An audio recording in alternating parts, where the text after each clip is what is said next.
ছুটির দিনে জমে উঠেছে ঢাকা আন্তর্জাতিক বাণিজ্য মেলা। শুক্রবার সকাল থেকেই মেলায় ছিল দর্শনার্থীদের উপচে পড়া ভিড়। বিকেল গড়িয়ে সন্ধ্যা হতেই এই ভিড় বেড়ে যায় আরও কয়েক গুণ।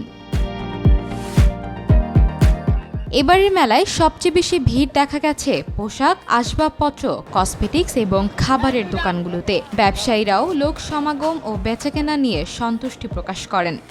কেমন ছিল বাণিজ্য মেলা এবার এক্সপিরিয়েন্স? ভালোই ছিল, অনেক টায়ারিং ছিল, অনেক মানুষ আছে, এর জন্য একটু কষ্ট হচ্ছে তো অনেকগুলো ব্যাগ। মিডিয়াম বলতে গেলে সব কমও না, তাই না মা? বেশি কম, একটু বেশিই মনে হচ্ছে। খাবারের দাম অনেক বেশি নিছে, সত্যি কথা বলতেছি, রিয়েলিস্টিক একটু বেশি নিছে। শাল, জুতা, ড্রেস, এরপর পিলোস। না, অর্গানাইজ ছিল, ভালো ছিল, আর জুলাই কর্নারটা বেশি ভালো লেগেছে। তো সেটা অনেক পজিটিভলি দেখছি যে এতে আরও আমাদের যারা ইয়াং জেনারেশন আছে ওরা এই বিষয়টা সম্পর্কে আরও ভালোভাবে জানবে। সো এটা একটা ভালো দিক, এটা ভালো লেগেছে। কালেকশনস ভেরি গুড, কয়েকটা ডিজাইন দেখছি, অনেক ভেরি বিউটিফুল ডিজাইন দেখছি। বাণিজ্য মেলায় আপনার নতুন নতুন জিনিস আসে, তো এই জন্য এক্সাইটমেন্টটা বেশি। এবার অনেকেই বলছে যে সেল কম হচ্ছে সবার। এই সেল কম হওয়ার পিছনে আপনারা ক্রেতারা কি কারণ মনে করছেন? বাণিজ্য মেলা তো মাত্র শুরু হয়েছে না, 31শে জানুয়ারি পর্যন্ত চলবে। সো ডেফিনেটলি আমার মনে হয় যে স্লোলি ক্রেতারা আসবে। বাহিরের আরও কিছু প্রোডাক্টস যদি আসতো তাহলে বেশি ভালো হতো। আমরা তো সচরাচর সব কিছু বাংলাদেশে পাই, নিউ মার্কেট বলেন, গাউসিয়া বলেন, যেগুলো আমরা পাবো না বাহিরের জিনিস। আরও কিছু দেশের জিনিস যদি আসতো তাহলে আরও বেশি ভালো হতো। মাছেতে উঠছি, খাসি বিরিয়ানি খাইছি, আরো বিস্কিট খাইছি। দর্শনার্থীদের যাতায়াত সহজ করতে নারায়ণগঞ্জ ফার্মগেট এবং কুড়িল থেকে চালু করা হয়েছে বিআরটিসির শাটল বাস সার্ভিস। মেলায় পৌঁছাতে দর্শনার্থীদের জন্য এটি ছিল বেশ আরামদায়ক।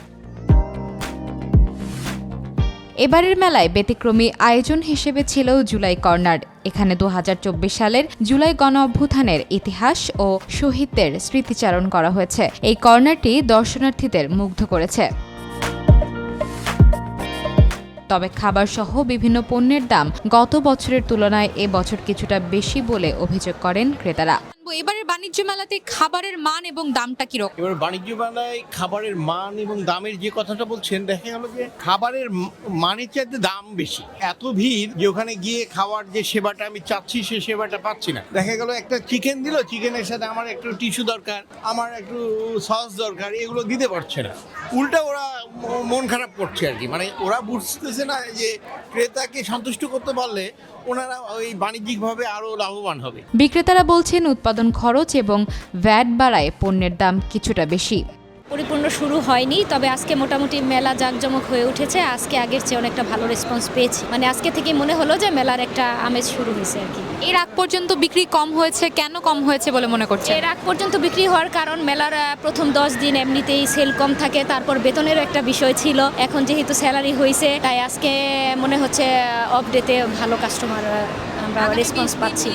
যেহেতু আমাদের নিজস্ব প্রোডাকশন, সেই ক্ষেত্রে আমরা দাম অনেক কমিয়ে দিয়েছি। কাস্টমার সেই ক্ষেত্রে আসুক, আমরা তাদেরকে অবশ্যই অল্প দামে আমরা বেশি সেল করার চেষ্টা করছি।